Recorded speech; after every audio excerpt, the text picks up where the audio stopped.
Welcome to Rudra cooking.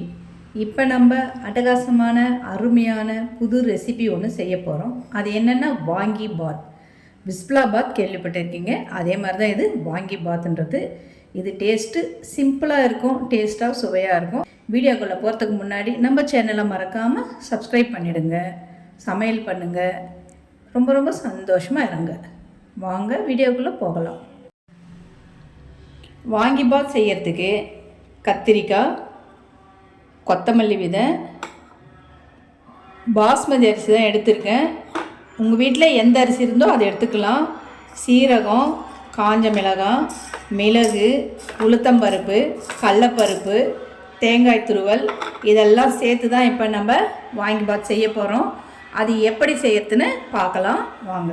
இந்த வாங்கி பாத் செய்யறதுக்கு மசாலா பொடி நம்ம முதல்ல அரைச்சிடலாம். அதுக்கு முதல்ல 2 ஸ்பூன் கடலைப்பருப்பு, அது லேசாக வறுபடணும், கொஞ்சம் சூடாகணும். இது கொஞ்சம் வறுபட்ட உடனே 1 டீஸ்பூன் உளுத்தம்பருப்பு, இது 2 நிமிஷம் அப்படியே வறுபடணும். இது 2 வறுபட்டுடுச்சு. கொத்தமல்லி விதை 1.5 ஸ்பூன் கொத்தமல்லி விதை போட்டு வைப்பேன், அதையும் வறுத்துக்கலாம். 1 டீஸ்பூன் சீரகம்,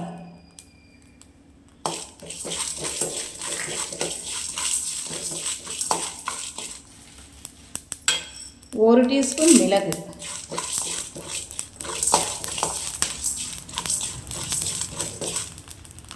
7 காஞ்ச மிளகாய், கொஞ்சமாக புளி,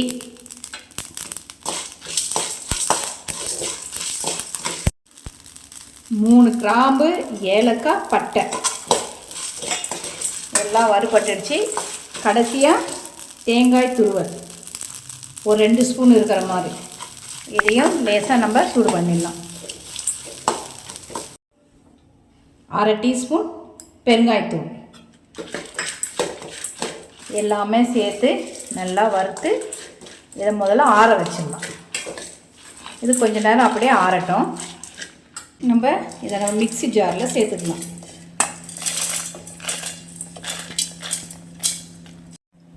கொஞ்சம் வெல்லம் சேர்த்துக்கிறேன், இது ஆப்ஷன் தான், உங்களுக்கு தேவைப்பட்டால் சேர்த்துக்கோங்க, இல்லைனாலும் விட்டுடலாம்.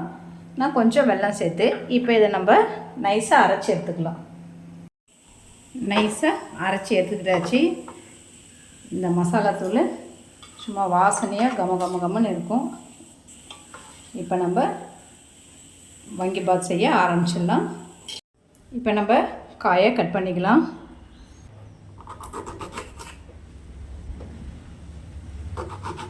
இப்படி சின்ன சின்னதாக கட் பண்ணி தண்ணியில் போட்டு வச்சுக்கணும் இந்த காயை.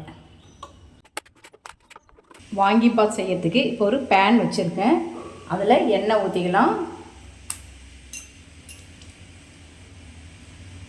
எண்ணெய் சூடானதுமே கடுகு போட்டுக்கலாம்.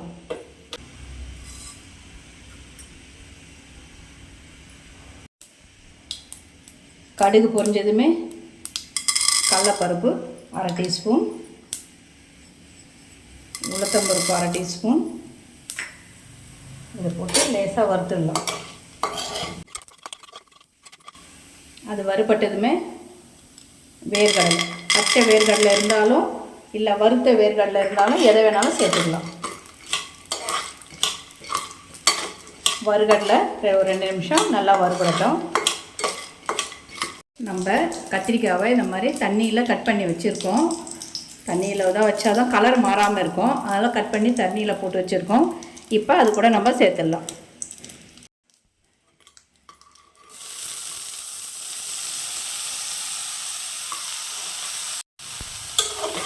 காய் கொஞ்சம் நல்லா வதங்கணும்.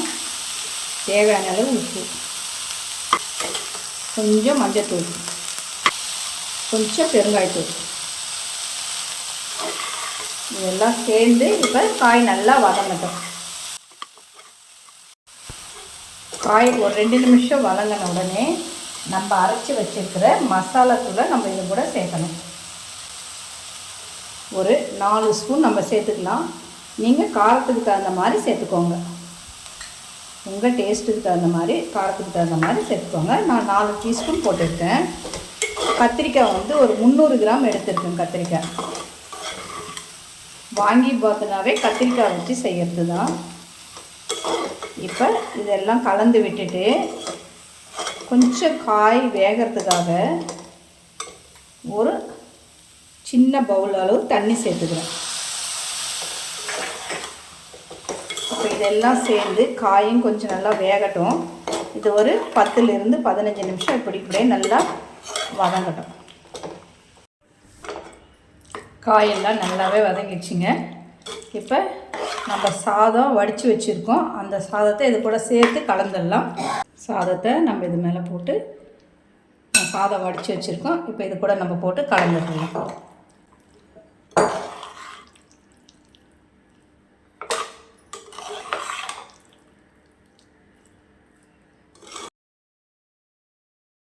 குழந்தைங்களுக்கு செஞ்சு கொடுத்தா விரும்பி சாப்பிடுவாங்க. எப்பயும் சாம்பார் சாதம், ரசம் சாதம் இப்படி மாதிரி செஞ்சது வித்தியாசமாகவும் இருக்கும். நீங்கள் மசாலாவை நாளே அரைச்சி வச்சிட்டிங்கன்னா காலையில் எழுந்திரிச்சு சீக்கிரமாக செஞ்சு கொடுக்க உங்களுக்கு ஈஸியாக இருக்கும். நீங்களே இந்த வீட்டில் ட்ரை பண்ணி பாருங்கள். சூப்பராக இருக்குங்க, சுவையாக இருக்கும். இதை நம்ம ஒரு பவுலில் மாற்றிக்கலாம். சூப்பரான சுவையான வாங்கிபாத் சாதம் ரெடி ஆகிடுச்சி. நீங்களும் இதை வீட்டில் ட்ரை பண்ணி பாருங்கள். மறக்காமல் நம்ம சேனலை சப்ஸ்கிரைப் பண்ணுங்கள். சமையல் பண்ணுங்கள். ரொம்ப ரொம்ப சந்தோஷமாக இருங்க. நன்றி, வணக்கம்.